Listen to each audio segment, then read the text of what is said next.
Hey cinephiles, this is Charlie.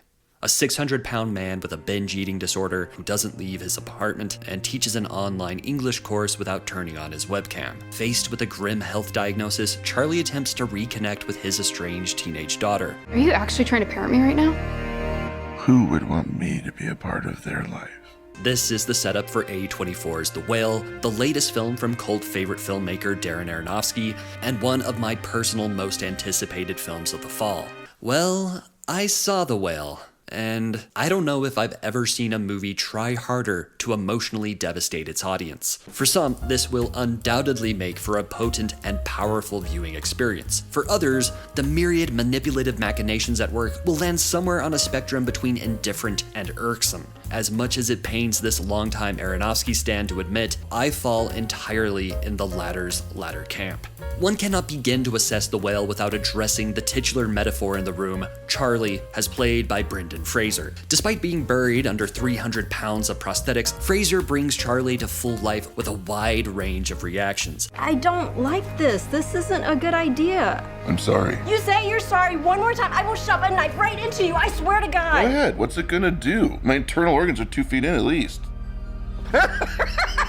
It's the kind of performance an actor dreams about giving, and he certainly does give the most performance of the year. The type of physical feat and emotional challenge that garner the most attention. Think Leonardo DiCaprio in The Revenant. But instead of braving the inhospitable Alaskan wilds, Charlie squeezes through the confines of his Idaho apartment. Instead of wrestling with a CGI bear, he hoists his gargantuan gut off the couch ad nauseum. Instead of ripping into raw fish, he devours an entire bucket of fried chicken. The Whale portrays Charlie's addiction as a grotesquerie, which some have already argued as being fatphobic. There is a tightrope to walk between portraying the hell of such a disorder and gawking at the gluttony on display. I'm not convinced that The Whale manages to successfully cross it. The film seems ripe for backlash in this age of body positivity. Additionally, Fraser will undoubtedly be criticized for donning a quote-unquote fat suit to play way above his weight, not to mention Charlie's sexuality. I will gladly sit this particular debate out and let the internet devour itself as per usual. Who am I to say that Fraser doesn't deserve all the accolades he has garnered for this performance and all the statuettes he'll have on his shelf when the dust of this year's awards season has settled? I've been enjoying his comeback tour as much as the next person who grew up watching him in George of the Jungle and The Mummy, and it's hard to deny that this is the performance of his career. My disconnect has less to do with Brendan Fraser, who I genuinely feel does some incredible work here, and more to do with how he's directed, utilized, and where he ultimately fits as the central cog with congestive heart failure in this contrived enterprise. Why do we need Rob Simonson's overwrought and overused score to do so much heavy lifting when Fraser is right there, already giving you 110%? For me, this choice in particular is demonstrative of the film's over-direction. I have harped in the past about how music can help or hinder any given scene. It's a delicate dance of knowing when to build up and when to pipe down. In The Whale, it never seems to dissipate. This shows a lack of trust in the material, the performance, and even the audience when the music needs to underscore and underline each emotional beat. Silence!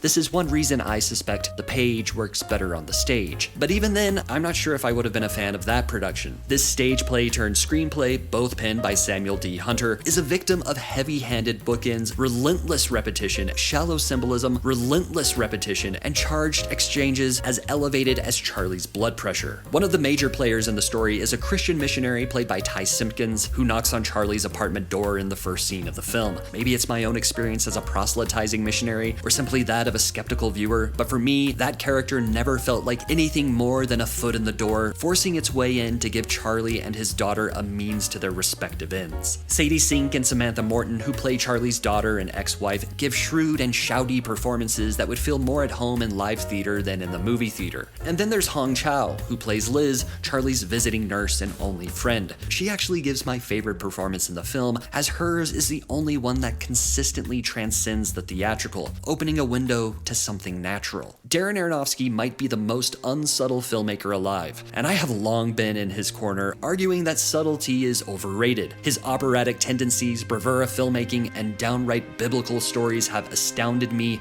stirred me, and beaten me into a pulpy submission in the past. I count him among my favorite filmmakers, and some of his work among my favorite modern films. But here, I fear I have finally hit my breaking point. After witnessing many jump ship with Noah, and many more throw mother from the train, it's The Whale that has finally capsized my discipleship. I give The Whale 2 whales out of 5. I need to know that she's gonna have a decent life, where she cares about people, and that she's gonna be okay. The Whale currently sits at 63% on the Tomato Meter, a 93% audience score, and a 3.7 average on Letterboxd. Have you seen The Whale? If so, what did you think of the film? I'd like to hear your thoughts on Fraser's performance, his best actor chances, or where the film sits for you in Aronofsky's filmography. Let me know in the comments below. I'll see you down there. If you enjoyed this video, please give it a thumbs up. Subscribe to Cineflect for video essays, film lists, and more. I got this! And click that bell next to the subscribe button if you'd like to be notified anytime I upload a new video. Thank you so much for watching. For Cineflect, I'm JS Lewis. Until next time, watch something good.